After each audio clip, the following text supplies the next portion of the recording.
Secular jobs చూస్తే అన్ని రంగాల్లో ఉన్నారు. ఈవెన్ పైలట్స్గా కూడా వారు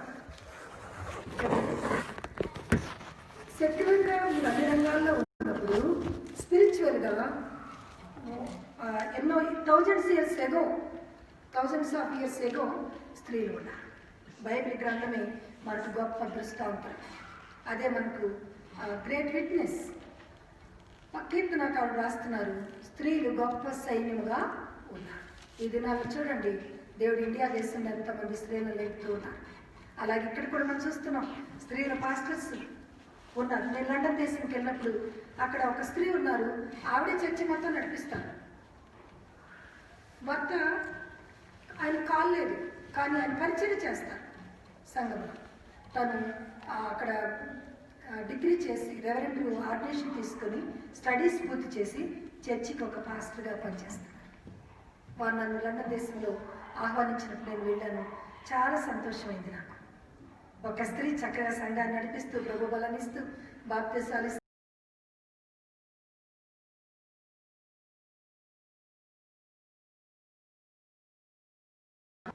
స్త్రీని తయారు చేసి ఆదికాండం 1వ అధ్యాయం 27-28 వచనాలు అంటున్నారు, స్త్రీనిగా పురుషునిగా దేవుడు తన పోలిక చొప్పున చేసి వారిని ఫలించి అభివృద్ధి పొందమని చెప్పాడు. భూమిని నింపమని చెప్పాడు, దానిని ఏలమని చెప్పాడు. అంటే ఈక్వల్గా దేవుడు ఇరువురికి సమానమైన బాధ్యతలను అప్పచెప్పారు. కానీ దినాల్లో చాలా సాడ్ థింగ్ ఏంటంటే, స్త్రీ మాట్లాడకూడదు, స్త్రీ మౌనంగా ఉండాలి, స్త్రీ వెనకుండాలి. బైబిల్ గ్రంథంలో ఒక్క వచనాన్ని ఆ దినాల్లో పౌరు కాలంలో ఏదన్నా డౌట్స్ ఉంటే స్త్రీలు ఇంటికి వెళ్ళి భర్తలను అడగాలనే సందర్భంలో ఆయన చెప్తే ఆ మాటను పట్టుకొని మిగతా ఎన్నో రిఫరెన్స్లు ఉన్నాయండి, ఎన్నో వేల రిఫరెన్స్.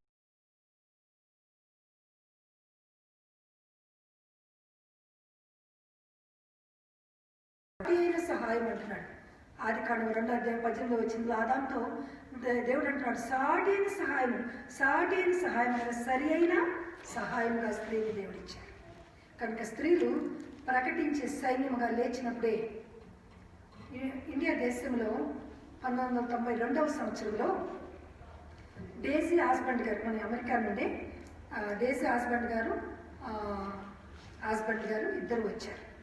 నిజాం కాలేజ్ గ్రౌండ్స్లో సభలు జరిగినప్పుడు ఉమెన్స్ మీటింగ్ డేజీ ఆస్బండ్ గారు తీసుకున్నారు. ఆవిడ చెప్పారు, ఇండియా దేశంలో స్త్రీలు లేవాలి, ఇండియా దేశంలో స్త్రీలు లేచినప్పుడే ఇండియా దేశం రక్షించాలి.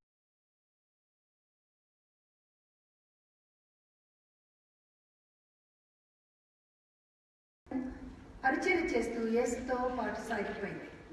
యేసయ్యతో ఉంది. అయితే యేసయ్య చనిపోయారు.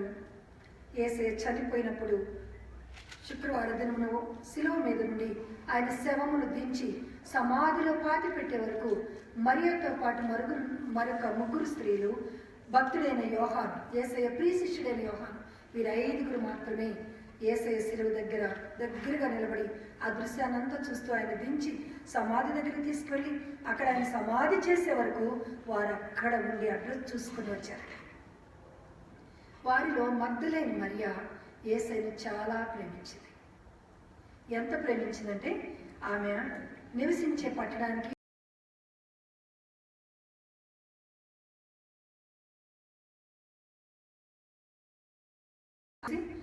ఆ యొక్క శవమును కొన్ని దినాలు ఫ్రెష్గా ఉంచుకొని చూసుకోవాలని ఆ వాటన్నిటిని సిద్ధం చేసుకొని వచ్చింది.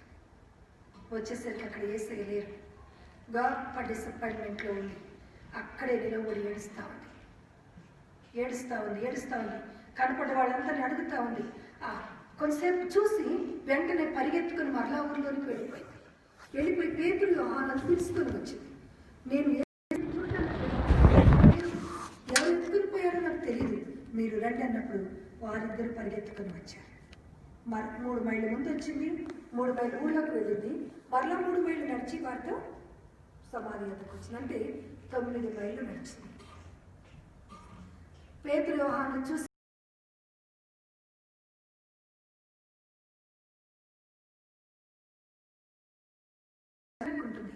ఆమె కన్నీరు కళ్ళని దుఃఖంతో నిండి ఉన్నాయి కనుక గుర్తుపట్టలేకపోయింది.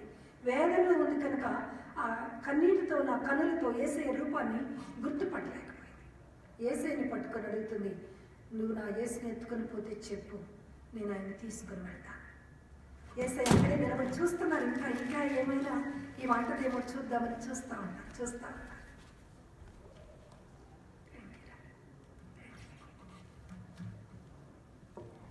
చూస్తా ఉన్నారు. అప్పుడు మరలా వాళ్ళు గుర్తుపట్టలేదని యేసు ఎరిగి, మరియా ఎందుకు ఏడ్చుచున్నా, ఎవరిని వెతుకుచున్నా?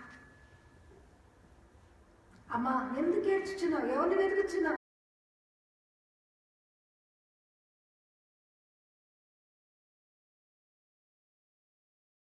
ప్రేమిస్తున్నా,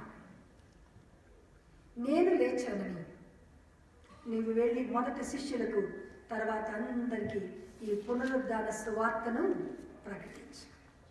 యేసయ్య లేచిన తర్వాత సువార్తను ప్రకటించే భాగ్యము మొదటి స్త్రీకే ఇచ్చాడు ప్రభు. నేను లేచాననే వార్తను శిష్యులకు, లోకమంతుడికి చెప్పు. నువ్వు నన్ను ముట్టుకోవద్దు, నేను పరమునికి ఎక్కిపోవాలి, నీ దుఃఖమును చూచి ఎక్కిపోవచ్చును. నేను ఒక క్షణం ఆగిపోయి నీ యొక్క ప్రేమను, నీ దుఃఖాన్ని చూచి నీ యొక్కకు వచ్చాను. నీవు వెళ్ళి సువార్తను, నేను లేచాననే సువార్తను ప్రకటించు. యేసయ్య పునరుద్ధాన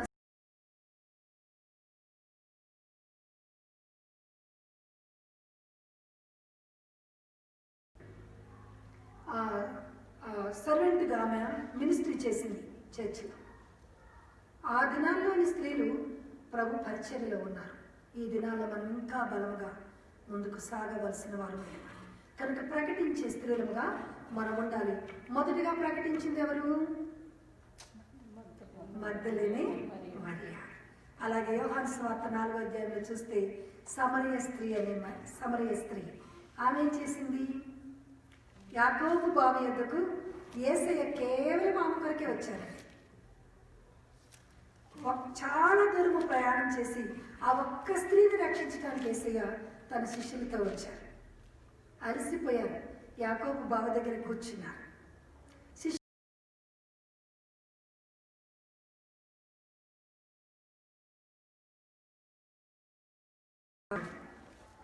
ఎవరు ఎప్పుడు ఎక్కడ ఉంటారో ఏం చేస్తారో ఆయనకి బాగా తెలుసు. ఇప్పుడు యాకోబు బావి దగ్గరికి సమరయ స్త్రీ వస్తుందని యేసయ్యకి తెలుసు. అందుకే ఆ టైంకి వచ్చి కూర్చున్నారు. ఆవిడతో కొంచెం కాన్వర్సేషన్ చేయాలని కూర్చున్నారు. చిన్నగా మొదలు పెట్టారు. కొంత సంభాషణ జరిగిన తర్వాత, అమ్మ నా దగ్గర జీవజలం ఉంది అంటే ఆవిడ అంటుంది, అయ్యా రోజు ఇంత దూరం నేను ఈ మధ్యాహ్నం పూట ఎందుకు వచ్చేది? ఆవిడ రోజు ఇంత దూరం రాకుండా ఆ జీవజలం ఏంటి నాకు ఇస్తే నేను ఈ బావి దగ్గరికి రావాల్సిన పని లేదు. యేసయ్య ఆత్మీయంగా మాట్లాడుతున్నారు, ఆమె శారీరకంగా ఊహించుకుంటున్నారు. ఇలా కొంత కాన్వర్సేషన్ జరిగిన తర్వాత ప్రభు అన్నారు,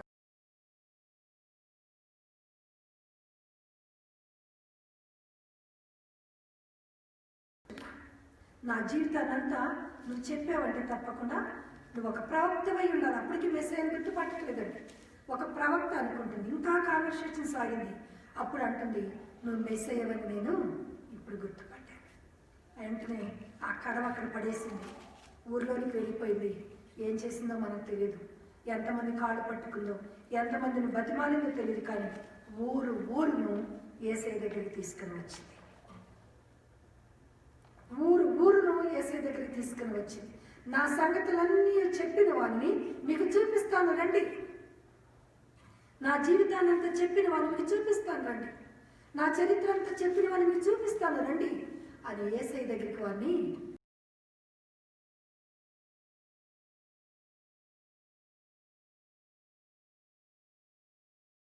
వాళ్ళు హిందూ ఫ్రెండ్స్ కదా, వాళ్ళు చెప్తే మా ఫ్రెండ్షిప్ కట్ అయిపోతేమో అని నువ్వు అనుకుంటే ఎప్పుడు ప్రకటిస్తావు? ప్రకటించాలి. వారు విన్నా వినకపోయినా విసుక్కున్నాం. నీ బాధ్యత ప్రకటించడం. ప్రకటించే పనిలో దేవుడు మనల్ని పెట్టారు. ప్రకటించేవారు లేకపోతే వినేవారికి విశ్వాసం ఎలా కలుగుతుంది? కనుక ప్రకటించేవారుగా మనం ఉండాలని దేవుడు కోరుకుంటూ ఉన్నారు. సమరయ స్త్రీ ప్రకటించింది, తన జీవితాన్ని చెప్పిన వారిని గురించి సిగ్గుపడకుండా వెళ్ళి అప్పటి వరకు చాటుగా తిరిగింది, ప్రజల ముందుకు రాకుండా తిరిగింది. ఎప్పుడైతే తన జీవితాన్ని దేవుడు బట్టబయలు చేశారో ధైర్యంగా ఊరిలోకి వెళ్ళిపోయింది. ఊరి వారందరినీ యేసయ్య పాదాల దగ్గరకు తీసుకు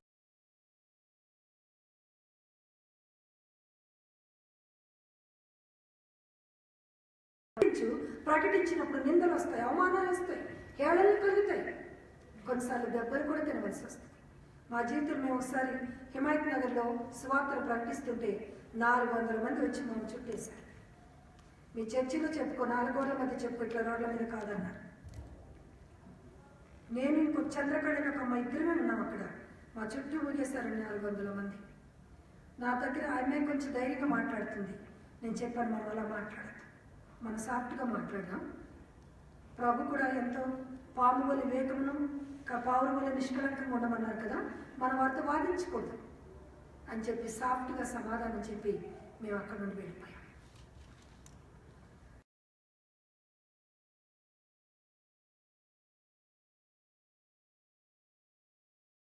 విషయంలో మనం ఆసక్తి కలిగి ఉండాలి. ఎఫెసీయులకు రాసిన పత్రిక 5వ అధ్యాయం 14వ వచనంలో అందుచేత మనల్ని ప్రభు అంటున్నారు, మీరు క్రీస్తు మీ మీద ప్రకాశించినట్లు మేల్కొని లేము, మేల్కొని ఆయన ప్రకాశము నీ మీద ప్రకాశించినప్పుడు ఆ ప్రకాశం ఇతరులకు ప్రకాశింపచేయి. లేము 61 అంటాడు, లేము తేజరిల్లము, వెలుగు నీ మీదకి వచ్చే. ప్రభు నిన్ను ప్రకాశింపు చేసినప్పుడు నీ ఇతరులకు ప్రకాశమానంగా ఉండాలి. అంతేకాని బెదిరింపులకు అదిరింపులకు భయపడి ప్రభువు నీకు ఇచ్చిన పరిచర్యను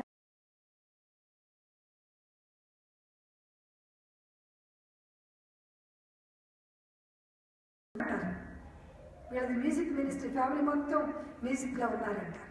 అలా దేవుడు మా మామయ్య గారు 70 సంవత్సరాల క్రితమే ఒక పాటను రాశారు. ఆ ఒక్క వచ్చినా నేను పాడతాను. క్రైస్తవ కార్షక కదలి రావయ్య, కన్నులు తెరచి కానవేమయా, కొత్త కాలము గతించిపోయే, గ్రీష్మకాలము కూడా జరిగిపోయే, కొత్త కాలము గతించిపోయే, గ్రీష్మకాలము కూడా జరిగిపోయే, ప్రతివాని జీవితము పట్టుకొని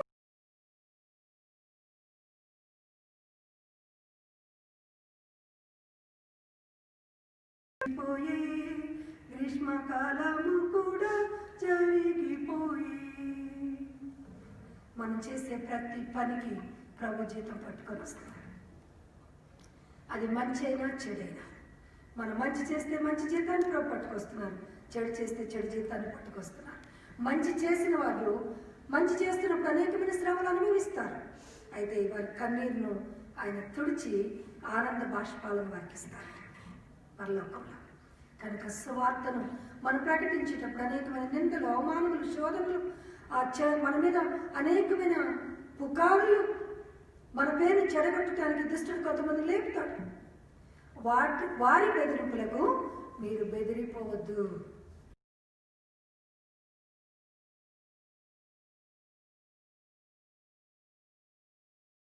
ఆగిపోవుడు కానీ ఆగిపోకుడి. మనం ఏం చేయాలి? ప్రభు సేవలో సాగిపోవాలి కానీ ఆగిపోకూడదు. వారిని వీరిని చూచి ఆగిపోకూడదు. ప్రభు నిన్ను ప్రకాశించమని చెప్పినప్పుడు నీ వెలుగు అనేకులకు ప్రకాశింపు చెయ్యాలి, అందించాలి. నీ వెలుగును ఇతరులకు అందించాలి. ఆ ప్రకటించే పనిలో సమరయ స్త్రీ మగ్దలేని మరియ పునరుద్ధానమును ప్రకటించిన మొదటి స్త్రీ. యేసుని గూర్చి సమరయ గ్రామంలో వారందరికీ చెప్పి ప్రభు ఎదుకు నడిపించిన మరొక స్త్రీ సమరయ స్త్రీ.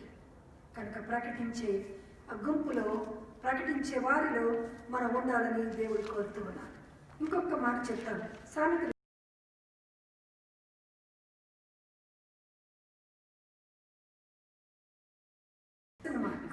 ప్రశ్న నువ్వు రక్షింపవా? ఎందుకు?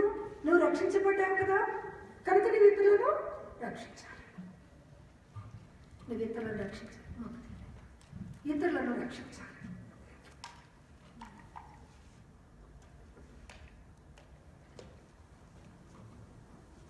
మనం రక్షించబడ్డా, ఇతరులను రక్షించాలి. అక్కడ క్వశ్చన్ మార్క్ ఉంది.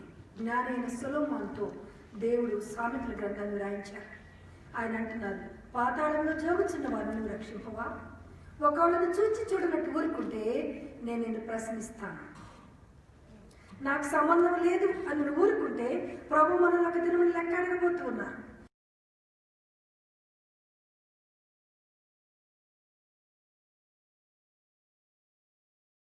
చేస్తానంటే ప్రభా, ఈ అంబులెన్స్లో తీసుకెళ్తుంటారు కదా, సీరియస్గా ఉన్న వాళ్ళని హార్న్స్ కొట్టుకుంటూ ప్రభా ప్రభా ప్రభా ప్రాణాన్ని రక్షించిన ఆయన ఎంత సీరియస్గా ఉన్నారు. హాస్పిటల్కి వెళ్ళకముందు ఎలాంటి కీడు జరగకుండా డాక్టర్ సరైన సమయోచిత మరి జ్ఞానాన్ని ఇచ్చి వారి సరైన ట్రీట్మెంట్ నీవు ప్రభా. అయ్యా త్రాగి చూడు, దుష్టుడు వాడిని వాడి అంధకారంలోకి తీసుకొని వాడిని అలా త్రాగి పడేశాడు, రోడ్ల మీద అవమానాన్ని పాలు చేస్తున్నాడు, కుటుంబాన్ని బీదరికంలో తెస్తున్నాడు. అయ్యా వారిని విడిపించు. అలా నేను ప్రార్థన చేసుకుంటూ నాకు కనబడే వారందరి కొరకు ప్రార్థన చేసుకుంటూ నేను చేరవలసిన గమ్యస్థానానికి చేరతాను. నేను నా సంఘంలో నా స్త్రీలకు అదే చెప్తాను, ఇదిగో నేను ఇలా ప్రార్థన చేస్తాను, మీరు కూడా ప్రార్థన చేయండి. అంటే ఈ దినాన్ని ఇప్పుడు చాలా మంది మా చర్చిలో వారు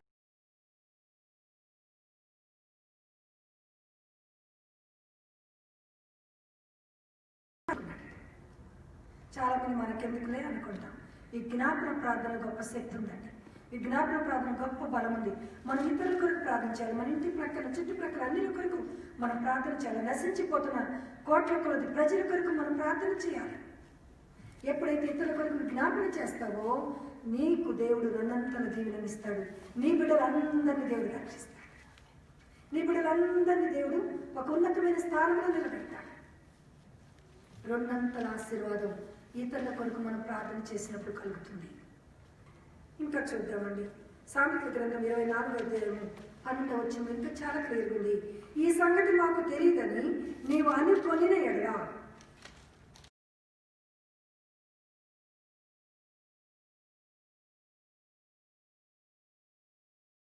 స్త్రీలు, రెండవ స్త్రీలు, ప్రవచించిన స్త్రీలు, నిర్గమాకాండం 15వ అధ్యాయం 20వ వచనంలో ప్రవక్తిని యగు మిరియాము తంబుర చేత పట్టుకొని స్త్రీలందరినీ పురికొల్పి అందరూ తంబురులు పట్టుకొని నాట్యమాడుతూ వారు పాట పాడుచు ఎర్ర సముద్రపు ఒడ్డుకు చేరి తంబుర్లను పట్టుకొని పాటలు పాడుచు దేవుని స్తుతించారు. She is the first worship leader in this world. She is the first worship leader in this world. Miriam is the first worship leader in this world. Women. ఈమె ఏం చేసింది? తమ్మురు పట్టుకుంది, తనతో ఉన్న స్త్రీలందరినీ తీసుకొని ఎర్ర సముద్రం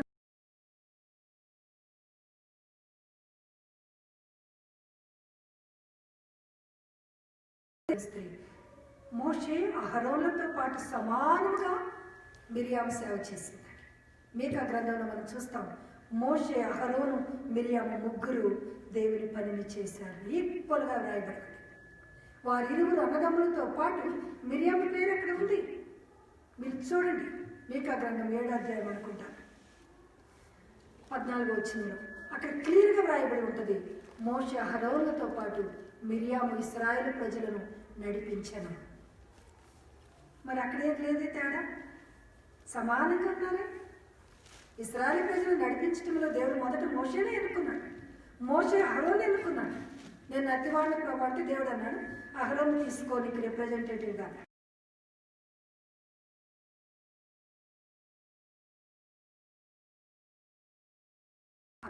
పరిస్థితి ఏమిటి? దాస్యత్వం. 430 సంవత్సరములు బానిస బ్రతుకుతున్న వారిని దేవుడు విడిపించాడు మోషే ద్వారా. విడిపించిన దేవుని ఆమె ఏం చేసింది? వారి స్థితిని మార్చిన దేవుని గొప్ప సైన్యాన్ని తయారు చేసుకొని స్తుతించి ఆయన నామాన్ని గొప్ప చేసింది. మనం కూడా ఏం చేయాలి? పాటలు పాడి దేవుని స్తుతించాలి, మహిమపరచాలి. మన జీవితాల దేవుడు ఏదన్నా అద్భుతం జరిగిస్తే బాత్రూంలో కూనరాగాలు వస్తాయి, కిచెన్లో కూనరాగాలు వస్తాయి. ఆ 1-2 రోజులు డ్రైవింగ్లో కూనరాగాలు వస్తాయి. ఆ తర్వాత మర్చిపోతాం. కాదు, ఎల్లప్పుడు మనం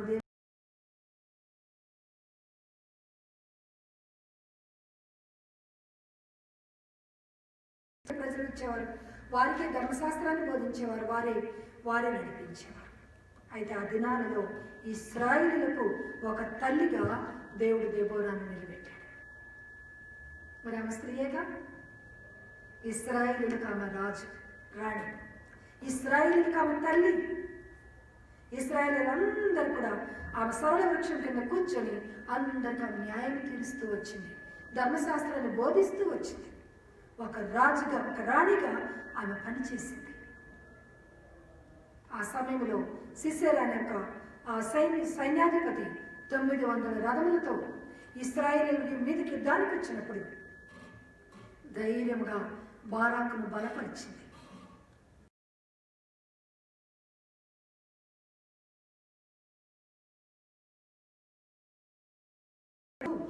ఆ సిసెరాను, ఆ 900 ఇనప రథములు గల ఆ గొప్ప సైన్యాన్ని దేవుడు మనకు అప్పగించబోతున్నాడు.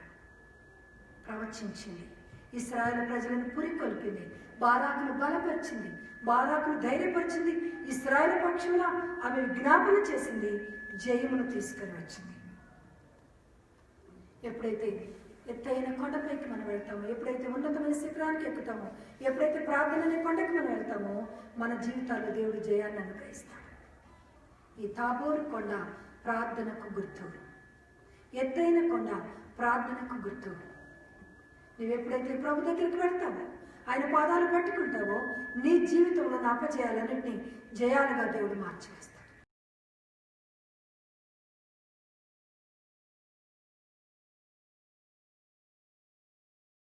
ఎత్తైన కొండపైన ఏం చేయాలండి? క్రీస్తు యేసు వెంటను కొండపైకి ఎక్కుము, క్రీస్తు యేసు వెంటను కొండపైకి ఎక్కుము, సూర్యుని వలె ప్రకాశించు మోము వస్త్రపు కాంతి వలెను, వస్త్రపు కాంతి వలెను, ఎత్తైన కొండపైన ఏకాంతముగా చేరి రూప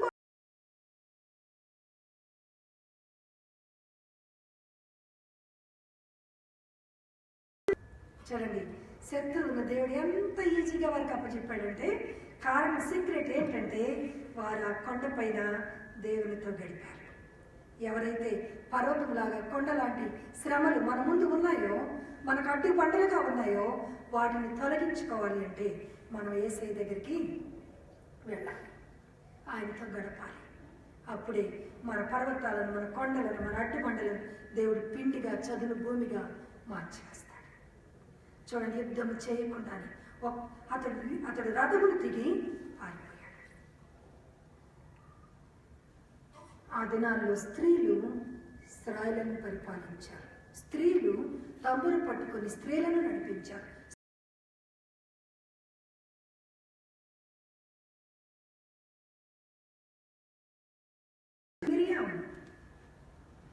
మనము మన భర్తలను పురికొల్పాలి, మన తోటి వారిని పురికొల్పాలి, పురుషులను పురికొల్పాలి, వారి ముందుకు నడిపించాలి, వారితో పాటు మనము నడవాలి.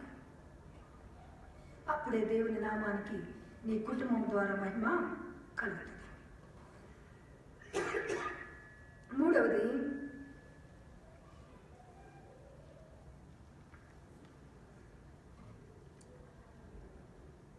లూకాసు వార్త 2వ అధ్యాయం 36వ వచనంలో ఆషేరు గోత్రికురాలు అన్నాను ప్రవక్తని 84 సంవత్సరాలు విధవరాలుగా ఉండి దేవాలయంలోనే ఉండి విడువక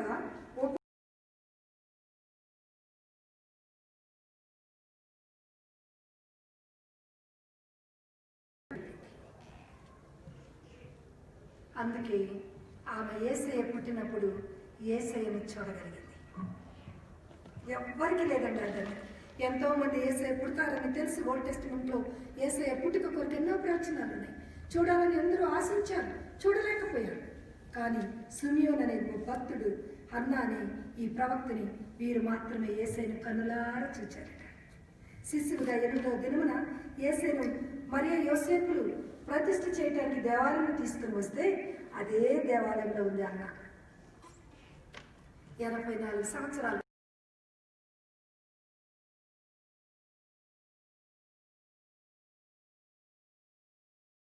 జ్ఞాపన ప్రార్థన చేసి కనుక మనం కూడా ప్రకటించే వారం ఉండాలి, ప్రవచించే వారం ఉండాలి, పాడేవారం ఉండాలి. మనం ఇతరులను పురికొల్పేవారంగా ఉండాలి. కానీ ఇతరులకు మనం ఆటంకకరంగా ఉండకూడదు. మనం ఎంతసేపు పురికొల్పాలి, నడిపించాలి, భక్తులను నడిపించాలి, బిడ్డలను నడిపించాలి, బలహీనైన వారిని బలపరచాలి, వెనకబడిన వారిని ముందుకు నడిపించాలి. అలా నువ్వు ఉన్నప్పుడు నిన్ను, నీ కుటుంబం దేవుడు బహుగా ఆశీర్వదిస్తాడు.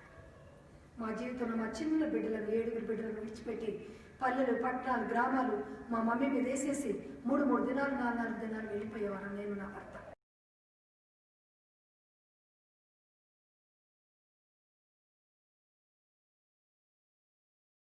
ఆ గడ్డలు కట్టి ఫీవర్ వచ్చేసింది.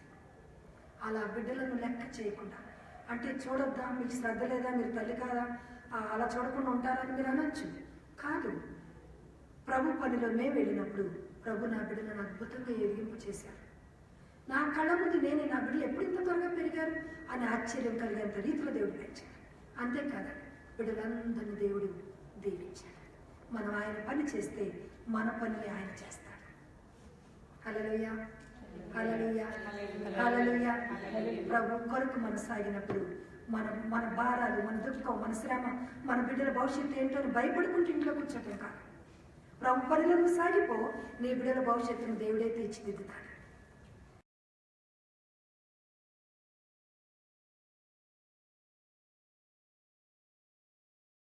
కనులారా చూసింది. అలాగే మూడవ స్త్రీలు ప్రార్థించే స్త్రీలు. మొదటి స్త్రీలు ప్రకటించే స్త్రీలు, రెండవ వారు ప్రవచించే స్త్రీలు, మూడవ స్త్రీలు ప్రార్థించే స్త్రీలు. మొదటి సమూయేలు గ్రంథం 1వ అధ్యాయం 10వ వచనంలో 15వ వచనంలో హన్నా బహు దుఃఖాక్రాంతురాలై దేవుని సన్నిధిలో కూర్చొని తన ఆత్మను కృమ్మరించి ప్రార్థించినప్పుడు 10 సంవత్సరాలుగా గర్భము మూయబడిన హన్నా గర్భము తెరవబడింది.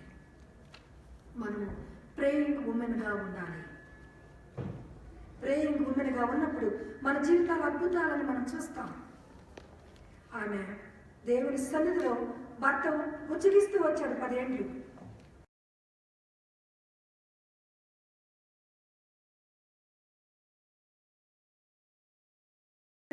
వారిరువురు గుచ్చి వ్రాయబడి ఈమె భర్త నాబాలు ఆస్తిపరుడు. ఒకసారి గొర్రెలు కాసుకుంటూ దావీదు ప్రాంతానికి, దావీదు నివసిస్తున్న బెత్లెహేము వరకు వెళ్ళిపోయారు. అప్పుడు దావీదు వీరి గొర్రెలను, వీరి గొర్రెల కాపర్లను, వీరి పనివారిని, వీరికి కావాల్సిన ఆహారాన్ని అంతా ఇక్కడ సిద్ధపరిచి ఇచ్చాడు. ఇప్పుడు దావీదు, తన పనివారు, తన గొర్రెలు నాబాలున్న ప్రాంతానికి వచ్చారు. వచ్చి కబురు పంపాడు దావీదు, అయ్యా నీకు నేను ఒకసారి ఉపకారం చేశాను. నీ గొర్రెలను, నీ పశువులు, నీ పని వారికి నేను మంచి ఆహారం సిద్ధపరిచాను. నీ గొర్రెలు ఎవరు దొంగిలించకుండా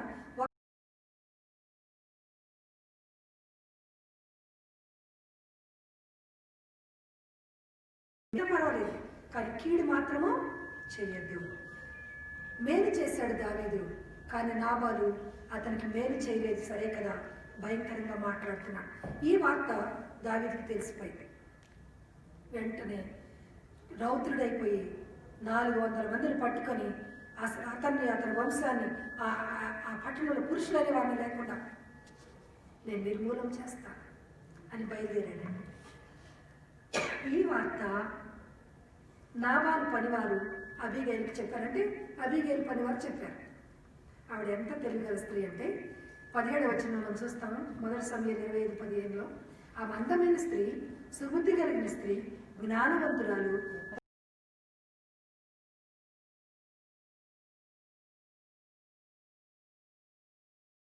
మీద సాష్టాంగపడి, అయ్యా మీరు కీడు చేయడానికి వస్తున్నారని నాకు తెలిసింది, ఆ కీడు నా భర్తది కాదు, నాదని ఎంచండి.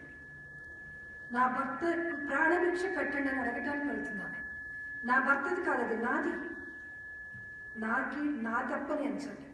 ఇదిగో ఆహారం, మీ పని వారందరికీ సరిపోయే ఆహారాన్ని నేను తీసుకుని వచ్చాను అని చెప్పి ఆమె అద్భుతంగా ఆపద నుండి తప్పించుకుంది. ప్రార్థించింది. మనం ప్రార్థన చేస్తే దేవుడు జ్ఞానాన్ని ఇస్తాడు. ఎలా డీల్ చేయాలో మనకి ఆ జ్ఞానాన్ని ఇస్తాడు. ఒక సూపర్ ఫాస్ట్ ఎక్స్ప్రెస్ లాగా చక్కగా త్వరగా ఆహారాన్ని సిద్ధపరచుకుని తీసుకుని వెళ్ళింది.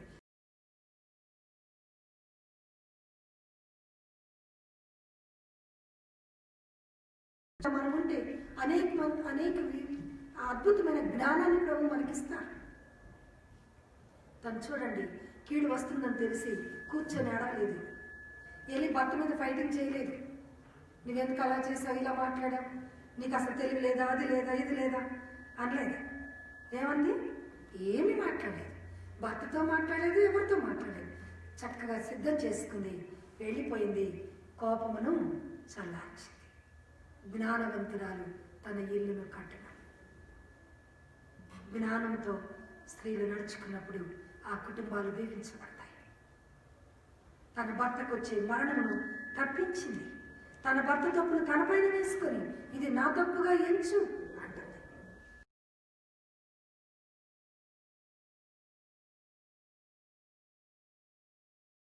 అంత జనాంగానికి కీడు వస్తుందన్నప్పుడు ఏం చేసింది? 3 దినములు అన్నపానములు మాని, నీళ్లు కూడా తాగలేదట. అన్నపానములు మాని ఉపవాసం ఉండి ప్రార్థన చేసి, రాజాజ్ఞలకు వ్యతిరేకముగా ఉన్నాను, నేను నశిస్తాను, నా ప్రజలను నేను రక్షించుకోవాలి. ఎంతమందికి ఉందండి ఈ భారం? మన బంధువులు ఇంకెందరో రక్షణలో లేరు. ఎంతోమంది దేవునికి దూరంగా ఉన్నారు. వారి కొరకైన భారం మనం కలిగి ఉండాలి. వారి కొరకు కన్నీటి ప్రార్థన చేయాలి, ఉపవాస ప్రార్థన చేయాలి. మనం చూడండి, తన సొంత జనాంగం నశించిపోతున్నారని ఎస్తేరు రాణి అయినప్పటికీ నాకెందుకులని ఊరుకోలేదు. కానీ అంతఃపురంలో కూర్చొని 3 దినములు ఉపవాసం ఉండి ప్రార్థన చేసింది. రాజాజ్ఞకి వ్యతిరేకంగా వెళ్ళిపోయింది.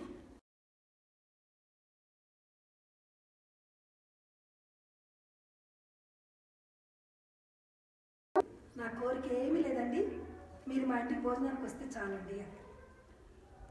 రాజుగారు భోజనానికి రావటానికి రాణిగారు 3 దినాలు ఉపవాసం ఉన్నారు. చూడండి, 3 దినాలు ఉపవాస ప్రార్థన చేసి రాజుగారిని భోజనానికి పిలిస్తే ఆయన రాను అనలేదు, వెంటనే వచ్చేసాడు. మొదటి రోజు ద్రాక్షారసం విందు అయిపోయింది. 2వ రోజు మామూలు విందు జరుగుతున్నప్పుడు నీ కోరిక ఏమిటి చెప్పు, సగం మట్టుకైనా నా రాజ్యాన్ని ఇస్తానంటారు మళ్ళా కూడా. అప్పుడు ఆవిడ అంది, నా కోరిక ఏం లేదు, నా స్వజనము నశించిపోతూ ఉన్నారు, నా సొంత జనాంగము నశించిపోతున్నారు. నీ రాజ్యంలో ఒక శాసనం బయలుదేరింది, నా ప్రజలను నశింపచేయడానికి. అవునా? ఎవరు?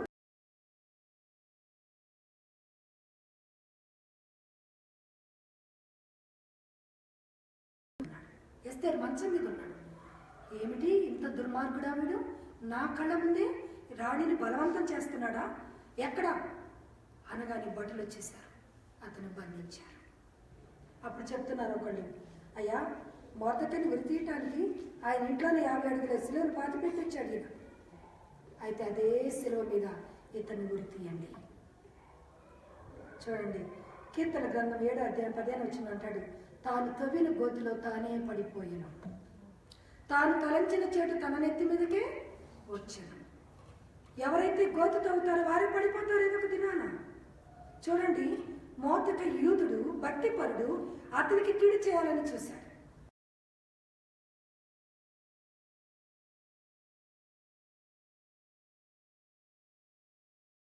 ఇంతటితో ఇది ఆగిపోవటానికి వీల్లేదు. మా తర్వాత నెక్స్ట్ జనరేషను ఇది ఫాలో అవ్వాలి.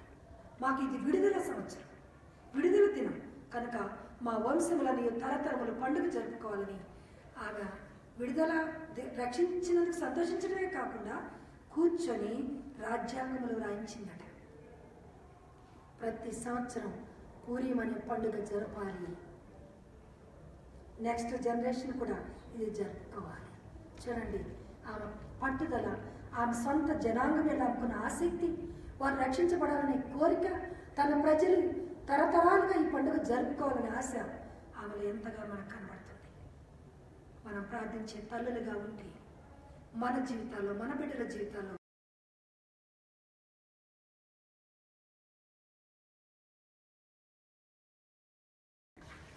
పగవారి చేతి నుండి విడిపించిన స్త్రీలు చాలామంది ఉన్నారు బైబిల్లో. ఎస్తేరు ఒకతే కాదండి, పేరు లేని స్త్రీలు చాలామంది ఉన్నారు. పగవారి బారి నుండి విడిపించిన స్త్రీలు. 5వది ఆతిథ్యం ఇచ్చిన స్త్రీలు.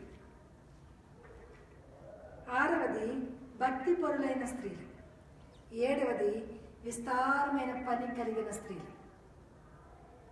విస్తారమైన పన్ను పెట్టుకొని ప్రభు పనిని వెనకేసిన స్త్రీలు కూడా ఉన్నారు బైబిల్లో. కనుక అవన్నీ ఇప్పుడు చెప్పడానికి టైం లేదు. దేవుని చిత్తమైతే మరొకసారి మనం చెప్పుకుందాం.